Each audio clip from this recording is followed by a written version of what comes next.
Dans cette vidéo, nous allons voir la transformation d'écriture avec le logarithme népérien. Donc, pour transformer des écritures avec le logarithme népérien, il faut connaître quelques règles sur les logarithmes népériens. Les voici. Donc, première chose, pour n'importe quelle règle a et b strictement positif et pour n'importe quel entier relatif n, on a ln de a fois b égale ln de a plus ln de b. Donc, ln transforme un produit en somme.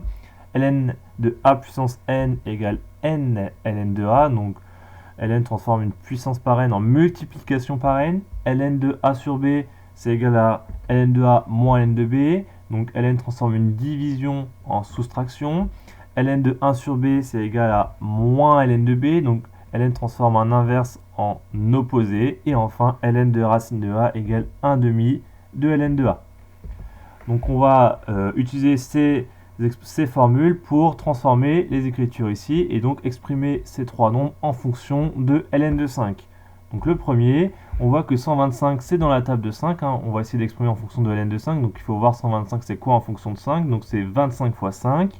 Or 25 c'est aussi dans la table de 5, c'est 5 fois 5. Donc du coup on a que 125 c'est 5 puissance 3, 5 fois 5 fois 5, donc ln de 125 égale ln de 5 puissance 3. On utilise les formules qu'on a vues sur le ln, puisque là on a ln de a puissance n égale n ln de a avec a égale 5 et n égale 3, et donc du coup on trouve bien que ln de 5 puissance 3 c'est égal à 3 ln de 5. Donc on a exprimé ln de 125 en fonction de ln de 5. On fait pareil avec le deuxième exemple, donc on essaye de exprimer ça en fonction de ln de 5. Donc il faut qu'à la fin il ne reste plus que des ln de 5. Donc là on a une division. Donc ln d'une division, on sait que ça donne une soustraction. Donc ln de racine de 5 moins ln de 5. Là on a utilisé la propriété suivante. Ln de a sur b c'est égal à ln de a moins ln de b. Avec a égale racine de 5 et b égale 5. Du coup on continue. Ln de racine de 5 c'est égal à 1 demi de ln de 5. Ça c'est une autre propriété sur le logarithme qu'on a vu également. Ln de racine de a c'est 1 demi de ln de a. Donc avec a du coup égale 5 ici. Hein. Donc ln de racine de 5 c'est bien 1 demi de ln de 5 d'après la propriété ici. Et donc du coup on simplifie ça. 1 demi de ln de 5 moins 1 fois ln de 5, bah, ça fait moins 1 demi de ln de 5. Donc là on a bien exprimé la deuxième expression en fonction de ln de 5.